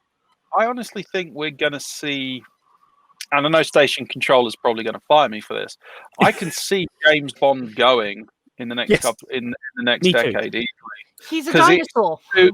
There was the whole they tried bringing there was the whole threat of Jason Bourne, and they took completely the wrong message from that. Yep. I can see our chat ticking up. I think that might be Station Controller. If I suddenly disappear, he pulled the plug. He has the power. I think the last couple of Bonds have been pretty floundering on I mean, they've had people come in. Obviously, I'm not saying they fail financially, but they've not been getting great views, and people have been complaining about them either being very treading or very old school. So I don't know if they're paid for by the product placement and all the money's going elsewhere, and that generation is just moving on or carting off. I just don't know how much longer that franchise has to run in it without a massive reinvention, but it's got too much built into it. I just don't know how much invention it can have. Let me very, very quickly, because I know we're doing quite a long extended bit here. But if we just briefly consider a sort of hypothetical here, if we are going to keep some core of who and what Bond is, so in other words, he's somebody who worked his way up through the Navy, right? Sees service, comes out of the Navy, joins the Secret Service, and then becomes, sufficiently skilled at what he does to achieve the highest possible license and ranking, for matters of British policy that require potential to become the UK's arbitrary hitman. Yes. Now, to follow that path these days, who is it who joins the Navy? Who is it who ascends to the rank of commander? Yeah, I mean, this is one of the fundamental reasons why it's so difficult to say, can we have a Bond of color, right? Because for a start, we have very few officers who at that level of color, and the ones who have there are going to tell you some pretty horrible stories about what it took to get there. They're not necessarily going to go down the Bond route when it comes to work afterwards. And in fact, these days, PMCs beckon. They're more likely to become private military contractors. And so I think actually, if you do want to reboot this idea, then you need to have certain things that we still believe. Like, is Britain still more than a laughing stock that our current Prime Minister has made us? Or do we need this to be in an Aaron Sorkin-style fictional alternative universe where Britain is still a valued contributor to global policy? And we can then believe that Bond is being funded to do all of this expensive stuff. I mean, for goodness sake, we're cutting the civil service. What makes you think they're still going to pay for his Aston Martin? As historian Jenna said, and I was about to point out, that's why Kingsman is so fun. Yeah, Kingsman's very was minus a couple of major, huge issues I've got with that series. Yeah, I've got there's a number of things. It's that's the thing. I mean, we're used to this environment where certain brands and certain things never die. Yes, but people have forgotten the fact that 20 years ago, Marvel movies were a joke. Yep. I like them, but yeah. I love no. In the big stream of things, Marvel movies weren't something. The idea of them taking over the world was a complete abstraction. Yeah. And they're not going to be around forever. I know there's that whole the thing with the detective guy, Sherlock Holmes, but he's been massively reinvented. Bond hasn't been, and Bond is so set in his ways that the idea of him staying around forever, I just think it's getting less. I mean, and Bond, less. You say Bond hasn't been reinvented, but have you ever read an Ian Fleming James Bond novel? I'm talking about the movies. Yeah, but I mean, okay, but I mean, if you think about it, Bond was very much a product of his time, even for even when the movies first came out. Like, it was sort of like, oh yeah, here is this wonderful suave gentleman who goes around screwing anything with tits and, killing anyone who gets in his way. I mean, he's a sociopath, or is he a psychopath? I can never remember which way round it is. And he's probably a psychotic sociopath with alcoholism, gambling problems, and sex addiction. But see, in the older perfect man to give a gun to. But like in the older Bond films, especially for me, that it kind of wasn't an issue. But when you watch the newer Bond films with either Pierce Brosnan or Daniel Craig in them,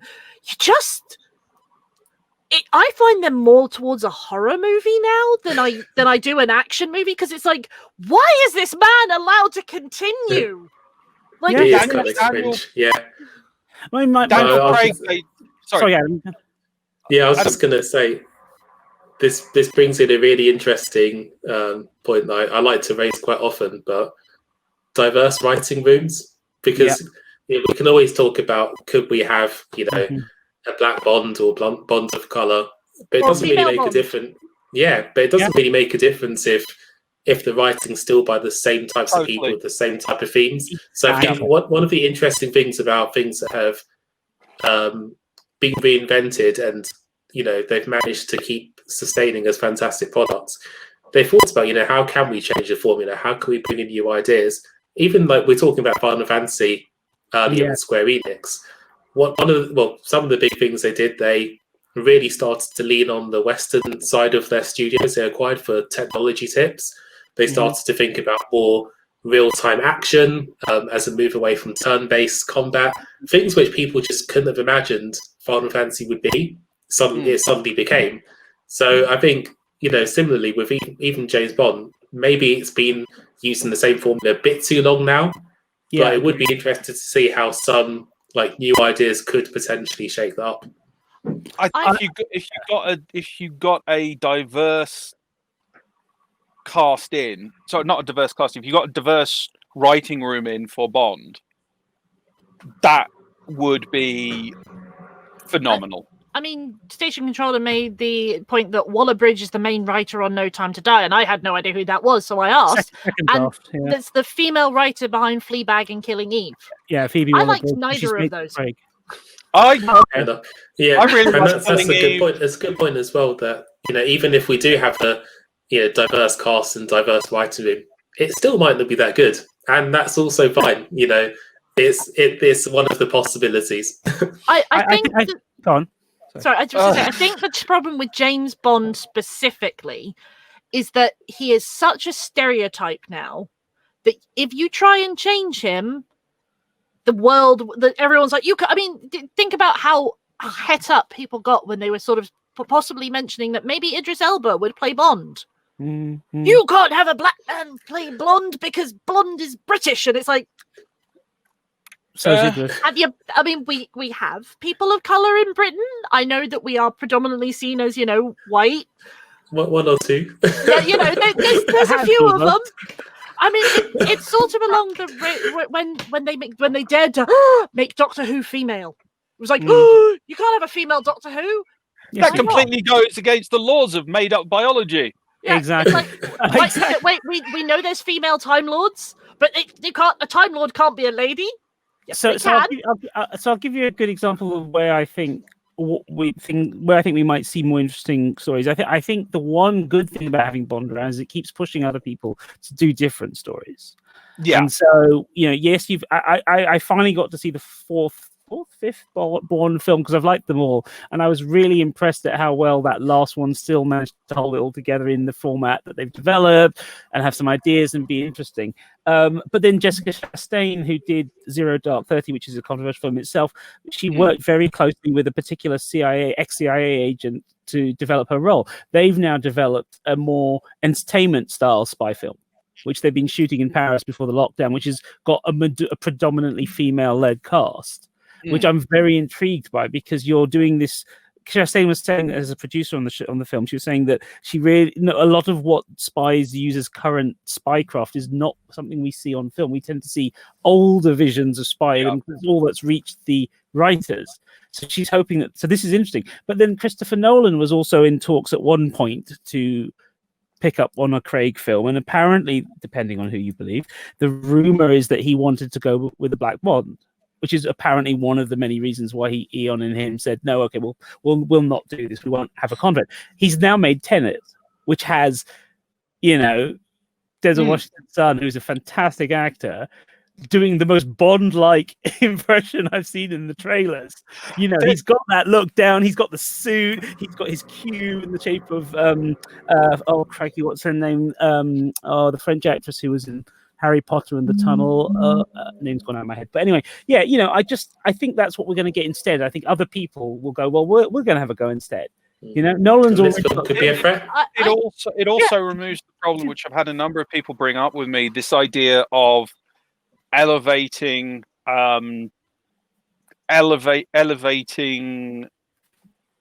blackness to a whiteness level, I believe is the broadest way I can put it.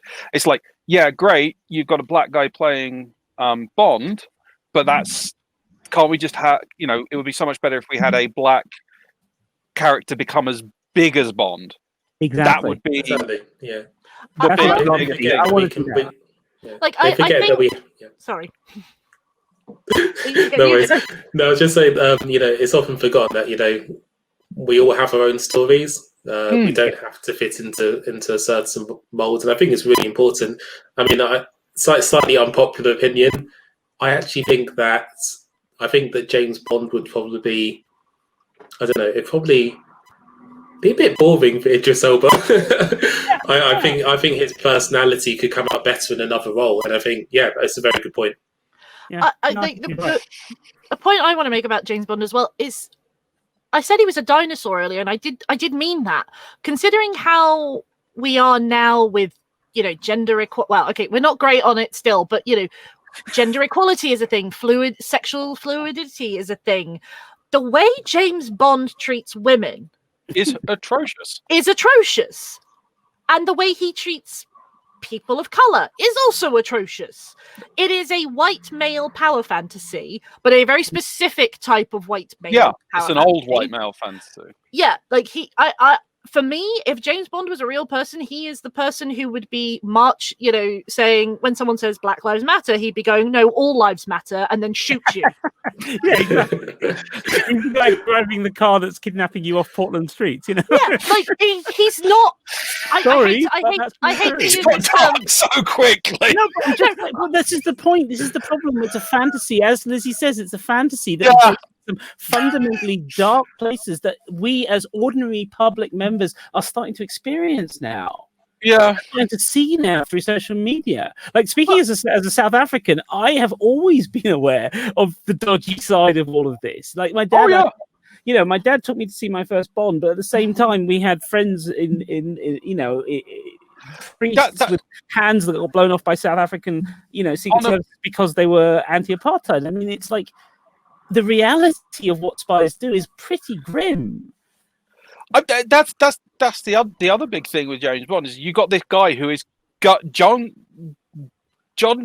around the countryside, going from country to country, murdering people, being engaged in these ridiculously large gunfights. He's going to be known. You can't do that in this day and age. There's a reason people have basically stopped talking about Bigfoot because of mobile phones. Bigfoot doesn't go around leaving 300 spent shell casings when he has a bloody copy.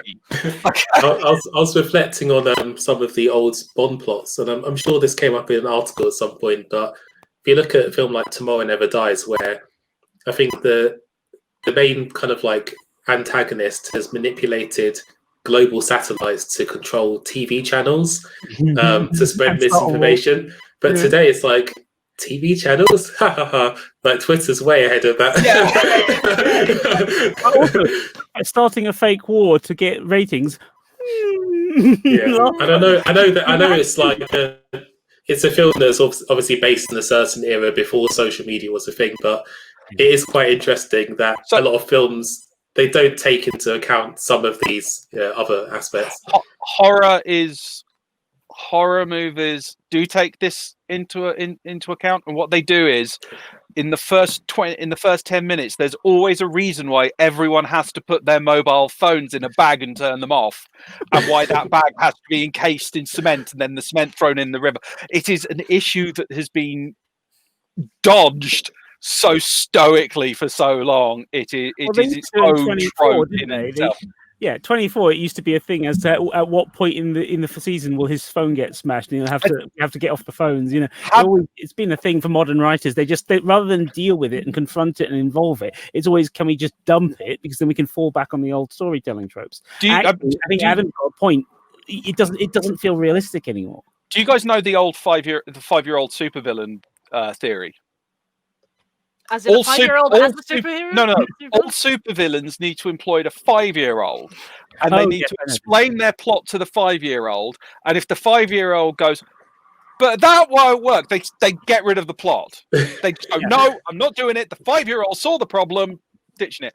It's Seth Green in Austin Powers, isn't it? What we need to add to that is a 17-year-old in every writing room throughout the country, right? Every writing room needs to have a 17-year-old that's just going to go, nah, mate, because TikTok. Yeah. Or whatever the platform will be next week. You need to have that level, otherwise you're going to age so damn quickly, or end up in this bizarre never world where everyone's got a smartphone, but no one uses Facebook.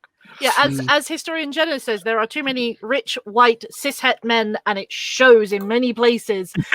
But I would also like to add old into that, because as you say, modern technology means a lot of horror movies don't really work anymore. Yeah. Like, oh no, it's really dark. We can't see. It's all right. I got a flashlight on my phone. Yeah. And that's what I'd love to see more of. Like, I think in storytelling, we should embrace all of these new technologies and new ideas, and see how they can make things more interesting. But we might just get more remasters. And I'm not trying to bang the drum or any shit, but get a more diverse writing room, because the stuff I've been seeing on TV, in dramas, in comedies, in comic books, the stuff I've been seeing coming out of those serials, the better scripts are coming from broader writing rooms. They are consistently coming from rooms that have a wider spread of race, a wider spread of gender, and a wider spread of age. And it really shows, and it just works so much better. It's almost like the world is made up of different Lots of people people. of Yeah. different races and creeds and Yeah, I know. everything. It's like I am the SJW. Actually, I didn't realise. Yeah, Did you not? I- I hate to break it to you, but like, there are women in the world. There are people of color. Like, funnily enough. Yeah. I mean, we can talk about this forever because actually, I think this is where things are at now. I'm finding more and more interesting tales and stories out there the more I look into like crowdfunding. As I said, I'm buying more comics that way because comics creators of color are right and of different genders are out there making the comics directly, and I'm able to get hold of it, and that's interesting to me. And of course, some of these people are then going on to work at the majors or working at the majors. In one case, I've just supported one where the writer is Muslim, and he got a job I was following him on Twitter before he got a job writing for one of the big two, but he's now decided that he's going to do a graphic novel he's always wanted to do, which is what happens in a medieval era when a Muslim knight goes up against a dragon.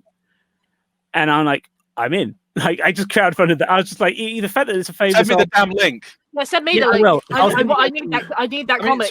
Send us all the link. We need the link. Saladin Ahmed is the name of the guy on Twitter. I'll find it for you guys. Yeah, exactly. But the thing is, he's doing the work for the major in the big thing that everyone wants to see on a large scale, and now he's going, right, now here's my thing. And I love that. I love that the people are finding the way to get their story that they want to tell told, because I come from a background of Indian comics, the Amatita Katha comics of the 70s and 2000 AD, and then when I moved to Europe as a teenager, French bande dessinée, and you get this incredible variety. And so much is happening in those worlds, and it's like this Western stuff is just starting to catch up now. And I'm like, yes, hurry up, guys, we're waiting for you. The rest of the world, come on, join us. We can tell any story, anywhere, anytime. Speaking as the token middle-class white cis het male of this conversation, I just want to say I have seen myself. I've said it before, and I'll say it again. I have seen myself represented up on screen enough times. It's boring now. Yeah. As the bloke that's been up on the screen all the sodding time, want to see a different bloody story. It's dull. We've been done to death. Move on, please, world. Yeah, I'm with you on that. So much of it is boredom for me. So the fuck out of me. Yeah, done. Don't need to see that again. Yeah. Anyway. There you go, guys. There's the link. There you go. Thank you. Right. And as we are coming up to the end of our allotted time, where is my not Dragon, it's against Dracula. It's called Dragon. Dracula? Yeah. Even better. Oh, a Muslim warrior and a Christian nun versus Vlad the Impaler. I have for you a fine cake. Ooh. Oh, I forgot to say there's a cherry on top. Ooh. Yeah, sorry, you had me at Dragon. Now you had Dracula, and I'm like, hello. Yeah. Sorry, it's called Dragon. That's the name of the graphic novel. But yeah. No, I mean it's almost like diversity matters in like media. Who knew? It makes it better. It does. You can't create in a vacuum. Yeah, it's all fucking is. And you like stories, you want different stories. And I'm going to be honest, I'm sorry to say this to the three men in the panel with me, but when it's just a room full of guys, you talk about the stupidest stuff. Like, the conversation devolves into Neanderthal proportions so quickly. In my defense, we're nerds. We always talk about the stupidest stuff. No, but I've seen it with groups of male nerds together as well. Like the arguments that they get into, it's just like, I mean, don't get me wrong, women, when we get together, we talk about stupid stuff as well. But there's a level of it that it seems to happen when it's a predominantly male group, and I'm just like, I mean, I was in a stream earlier watching a friend of mine talk about Spider-Man's nipples for nearly 45 minutes. That was like, and it was like, I didn't know spiders had nipples, but Spider-Man must. No, because it was the discussion started with what his suit was invented before spandex. So what did he make his suit out of? And it was like he made it out of spider silk. Oh my god! So then, of course, it was So then we started talking about chafing, and then it just devolved into Spider-Man's nipples. Okay, this is your point, Adam, about hyperrealism. This is where it takes us. This is the end goal. Yeah. Nobody should ever need to discuss or worry about Spider-Man's nipples. It's not a thing. But Spider-Man's suit looks really good in the new game. I'll say that. Ooh. It does. It looks very nice. And on that note, Well, we went dark. I thought we should liven it up with a little bit of. that was the Big Stomp, the show where we discuss the serious things in the geek and nerd world. Here on Bunkazilla. Is thanks the right words? Right, it's time for the buys and for the plugs. I'm going to give my thanks to Lizzie. Oh, thank you for having me. I mean, you keep letting me turn up, so it's all good. So yeah, come find me on Sundays where I am doing a playthrough of Dragon Age Origins, and I am having emotional feelings about the whole thing. And also, come find me on my actual Twitch channel, the Redheads Ramblings, as you see below me. I do mostly sim stuff on there, but it's all really weird. Cool. And thank you to Adam. Thank you. Thank Our you for first having me. guest slot. Woo! And hopefully you invite me back soon. We will. If you want to follow me on Twitter, it's at AC_revolution. I talk a lot about games, including a company I work for, which is a kids gaming and entertainment company. And I also co-founded Pock and Play, who is also on Twitter, at PockPlay, where you can find out more about what we're doing to increase diversity within the entertainment and interactive industries. Woo! Are you doing any streaming or any timed stuff, or is it just generally follow you because you're cool? Follow me and you'll see any updates I have. Can vouch. Very cool. And Hugh! Right, thank you guys. As always, a pleasure. You can find me on Bunkazilla with new episodes of Hustlers of Culture on Wednesday and Real History on Fridays. And either next week or the week after will be the new season of Binges and Box Sets. So you'll get TV reviews as well from myself and co-host Anna Hussey. It's been a year and a bit since we were last on Bunkazilla with that show, but we will have 8 episodes coming up for you week after week in which we cover the latest TV shows across all formats. Fantastic. And as said, I am the Raggedyman. You can find me on at Raggedyman pretty much anywhere I am for strange stuff and things from a certain company. I'm also holding the Trash or Treasure watch-alongs every Thursday, other than the last Thursday of the month when it's a Wednesday, so I can do this.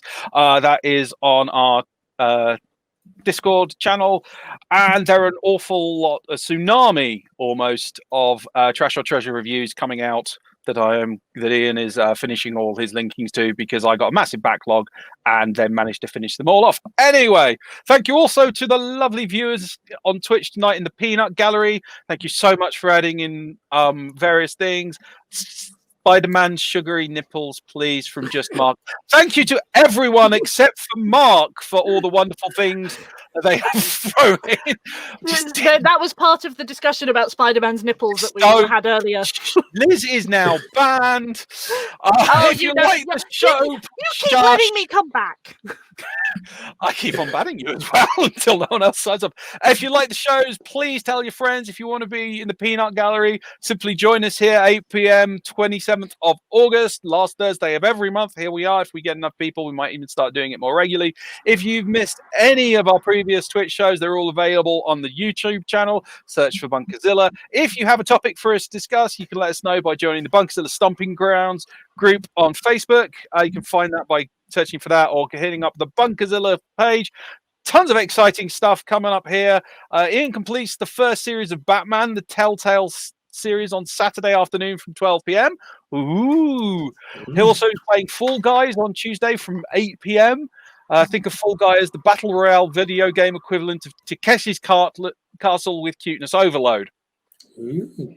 Okay, colour me intrigued. Liz returns, as she said, Dragon Age, 7 p.m, fantasy roleplay. Our flagship film review show, Film Raw, finally arrives on Twitch next Wednesday, 8 p.m. That's Ian and Christian reviewing Bad Education with Hugh Jackman, and the first major cinema release in some time, Unhinged with Russell Crowe. Or Unhinged, the Russell Crowe story, however you want to do it. Make sure you follow us on Bunkazilla UK on Twitch so you don't miss the show, including the Big Stomp. We've already plugged that. It's being plugged again. got a great range of podcasts. Thank you for joining me, the Raggedy Man, for another. And yeah, so from everyone here in the bunker, goodbye. Bye. Bye.